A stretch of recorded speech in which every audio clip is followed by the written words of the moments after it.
the battle that broke Napoleon's army, the frozen hell of Eylau.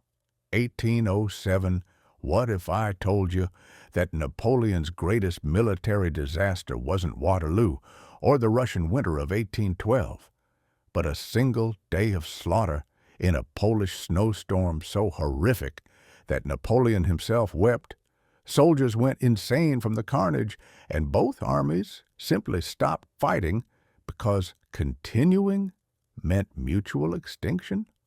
On February 8th, 1807, in a small town called Eylau in East Prussia, now Bagrationovsk, Russia, Napoleon Bonaparte fought the bloodiest single day of battle in his entire career. In a blinding snowstorm, over 100,000 men collided in a massacre so brutal and pointless that it shattered the myth of Napoleonic warfare as a rational, controllable enterprise.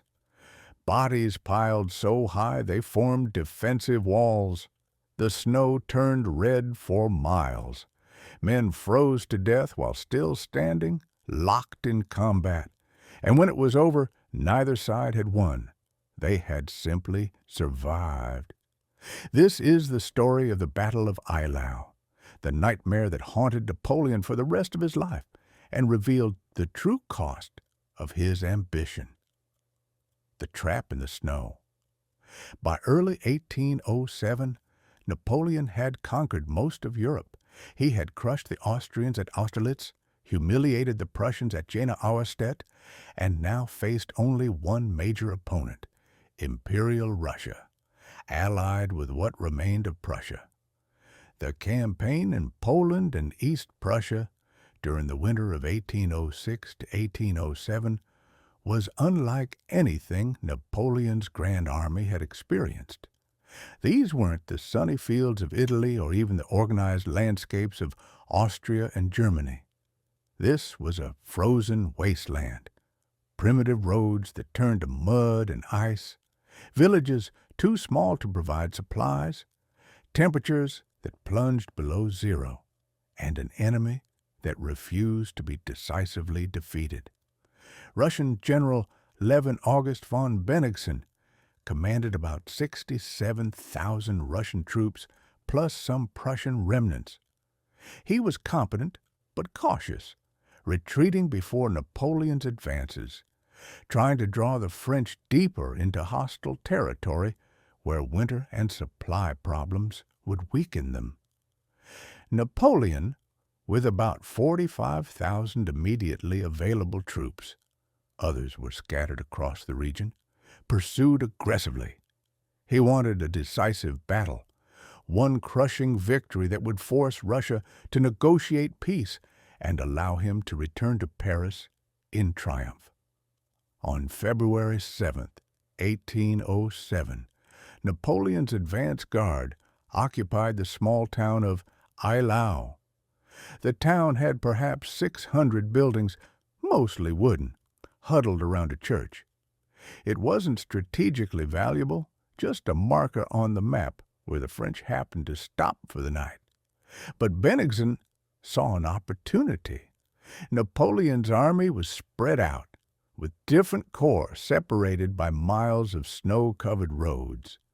If Bennigsen attacked immediately, he could hit Napoleon's center before reinforcements arrived. For once, the Russians would have numerical superiority. At dawn on February 8th, Bennigsen ordered his artillery to open fire on Eylau. Napoleon woke to the sound of cannonballs smashing through wooden buildings. His army was about to fight a major battle it hadn't prepared for in a location it hadn't chosen, against an enemy that outnumbered it. The blizzard descends. By 8 a.m., both armies were deploying in the fields around Eylau, and then nature intervened. A massive snowstorm swept across the battlefield, not gentle snowfall, but a howling blizzard that reduced visibility to less than 20 yards. The temperature plunged. Wind drove snow horizontally into soldiers' faces. Men couldn't see their own officers standing 10 feet away. In this whiteout, the battle began. Russian artillery opened up from positions Napoleon's scouts couldn't even see through the snow. Cannonballs came screaming out of the white void, smashing through French formations. Men were decapitated, disemboweled, torn apart by invisible guns firing from somewhere in the storm. Napoleon ordered his own artillery to return fire, but at what? Gunners aimed at muzzle flashes they glimpsed through the blizzard, firing blindly into the white curtain and hoping to hit something. Infantry formations advanced and simply vanished into the snow. Officers lost control of their units within minutes. Regiments fragmented into small groups, stumbling through the storm, occasionally colliding with enemy units in close quarters melees that erupted suddenly and ended with one side fleeing back into the blizzard. Marshal Jean Lannes, commanding Napoleon's left wing, later wrote, "I have fought in Italy, Egypt, Austria, and Germany. I have never experienced anything like Eylau. We weren't fighting an army. We were fighting ghosts in a white hell." The slaughter in the center. Around 10 a.m., Napoleon made a decision that would haunt him forever. His center was buckling under Russian artillery fire.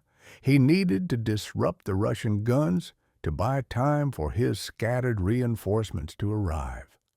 So he ordered Marshal Pierre Augereau's 7th Corps, roughly 15,000 men, to advance directly into the Russian center.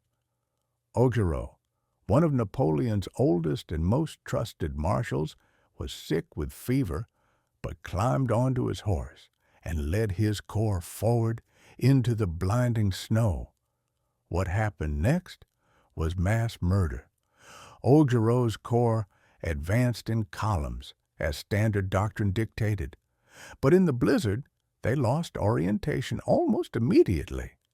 Instead of advancing toward the Russian center, they drifted to the right, directly into the massed Russian artillery, positioned on a low ridge. The Russians saw the dark columns emerging from the snow at close range. Perfect targets. They opened fire with over 70 guns at once. Canister shot, essentially giant shotgun blasts from cannons, tore through Augereau's formations at a range where the gunners couldn't miss. Each discharge of canister contained hundreds of musket balls that spread out in a lethal cone. At close range, a single blast could kill or maim dozens of men.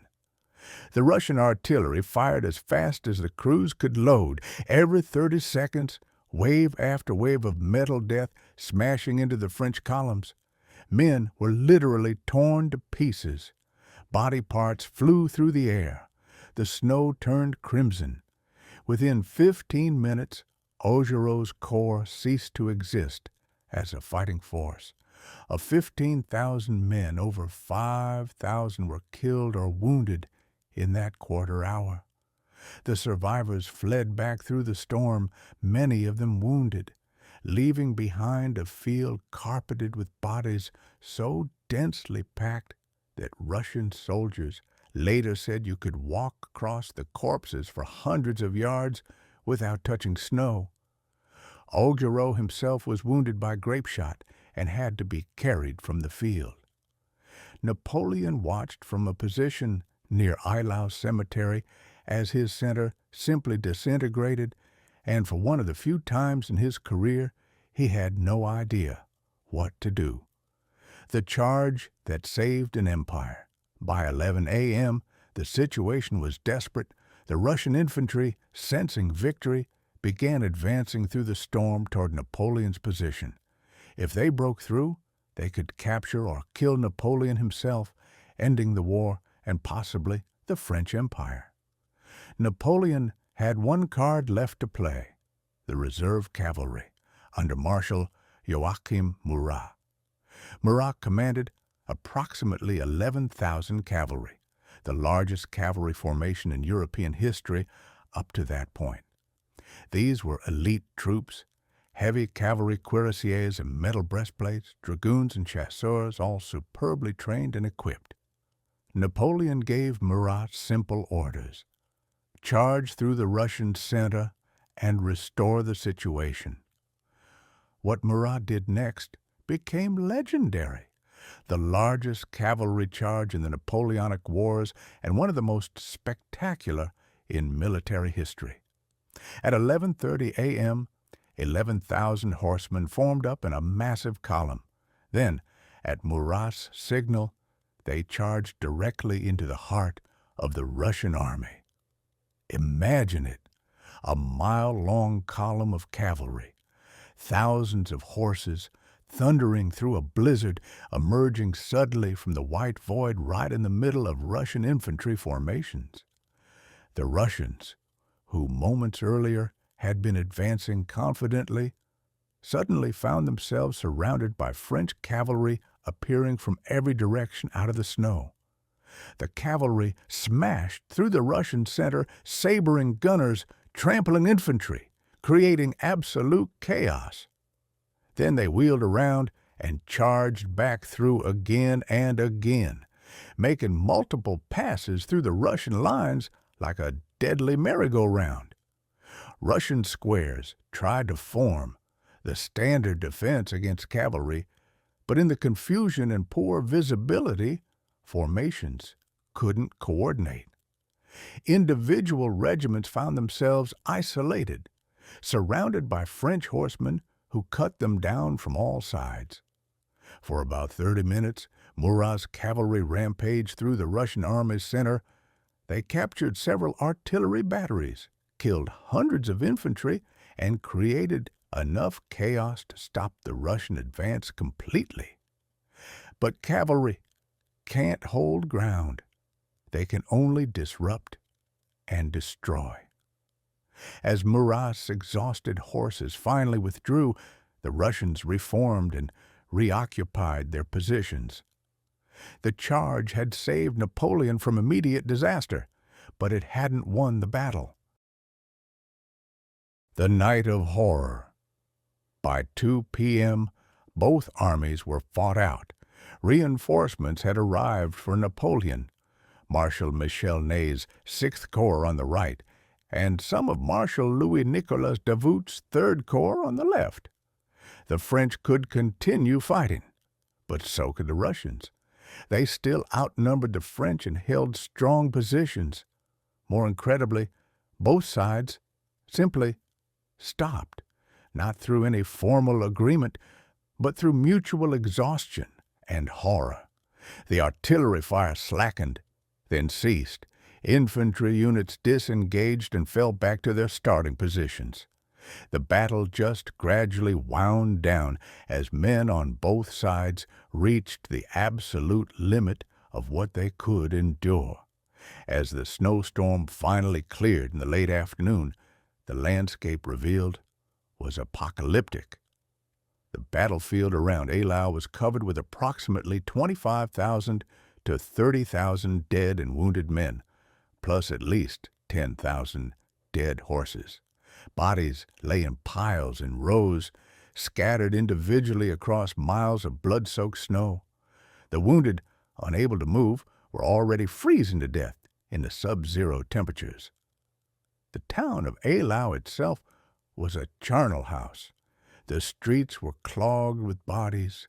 The church, which had been used as a field hospital, was so packed with wounded and dying men that amputated limbs were simply thrown out the windows into growing piles. That night, as temperatures plunged even further, the wounded who hadn't been found and brought in began to freeze. Some remained conscious, crying out in the darkness. Others simply stopped moving as hypothermia took them.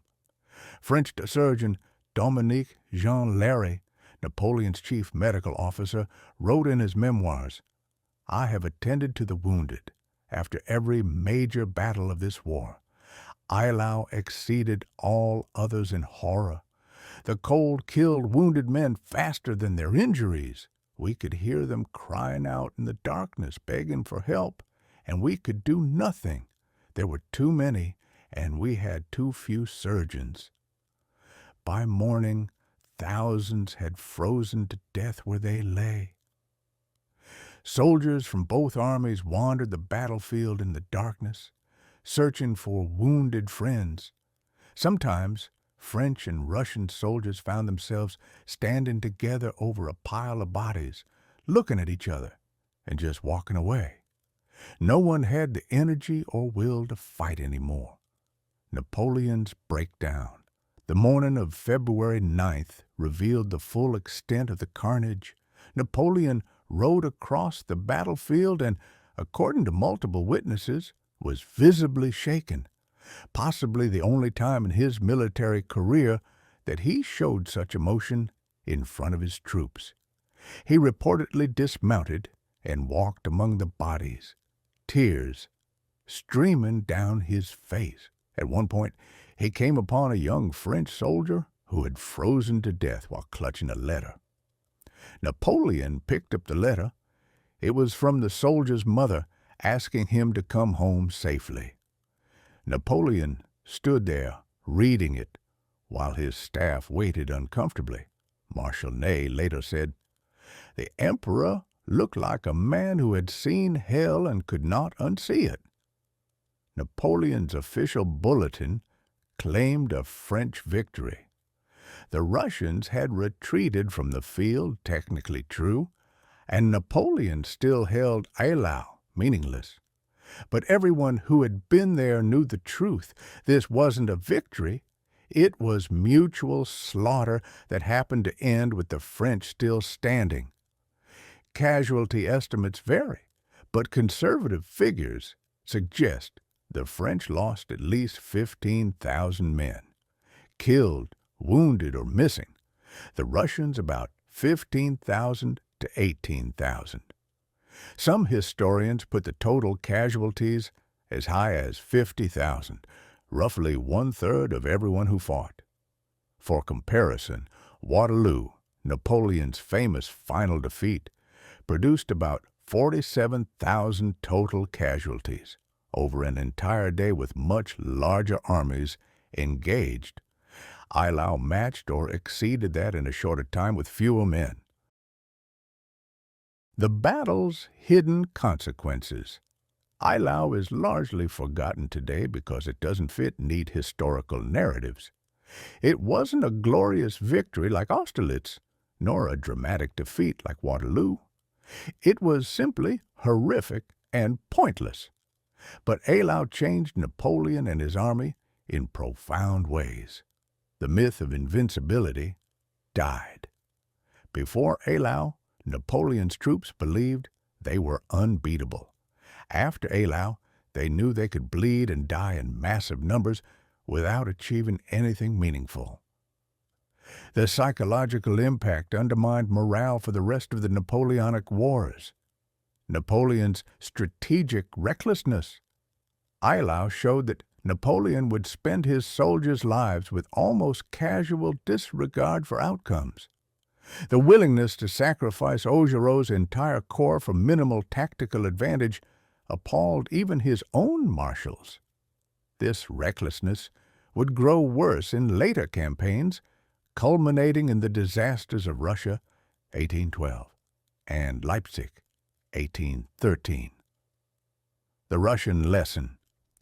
The Russians learned at Eylau that they could stand and fight Napoleon without being destroyed. This confidence would prove crucial 5 years later when Napoleon invaded Russia. The Russian generals who fought at Eylau, including Bennigsen, would help plan the strategy that defeated Napoleon in 1812. The medical reforms. Larry's experiences at Eylau led to significant reforms in military medicine, including the flying ambulances, mobile surgical units, that would save thousands of lives in later campaigns. Eylau's horror at least produced some humanitarian progress. The suppressed truth Napoleon's propaganda machine worked overtime to bury the truth about Eylau. Official reports emphasized French courage and claimed a significant victory. Artists were commissioned to paint heroic scenes of the battle that bore little resemblance to reality. But the soldiers who survived told different stories. Letters home described the horror in graphic detail. Veterans of Eylau were recognizable for years afterward by their thousand-yard stares and reluctance to discuss what they'd experienced. One letter from a French lieutenant to his wife surfaced years later. You ask about the great victory at Eylau. There was no victory.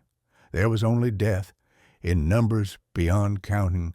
I watched my friends die for nothing in the snow, and I do not know why.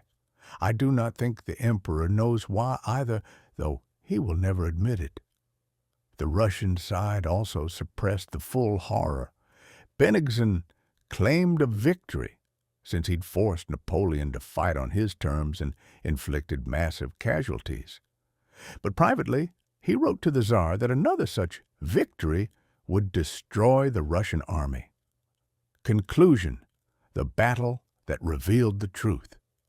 The Battle of Eylau, on February 8, 1807, was the day Napoleonic warfare revealed its true face.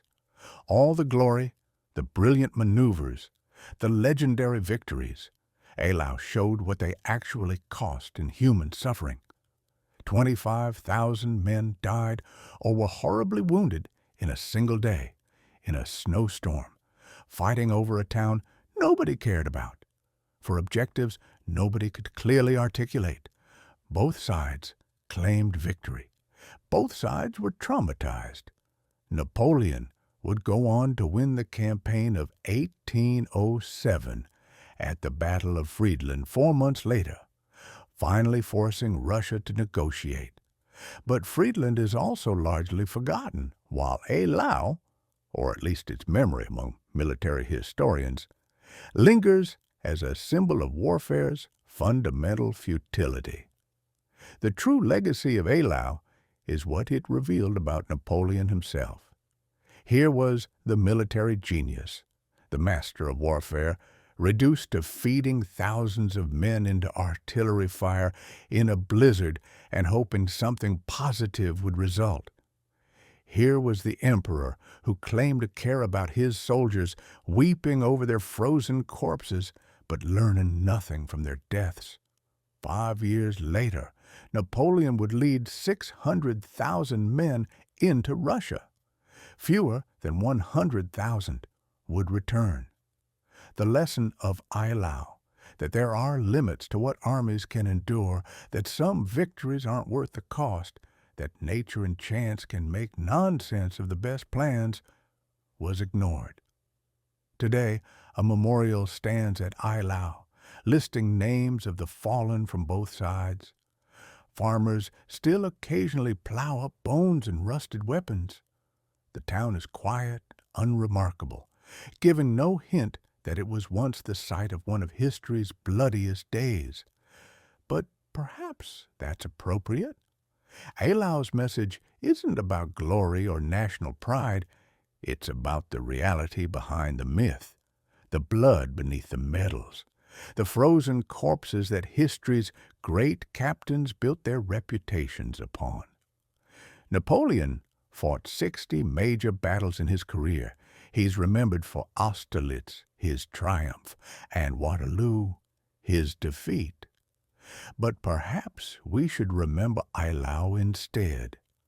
The battle that was neither triumph nor defeat, just slaughter in a snowstorm that changed nothing except the number of dead.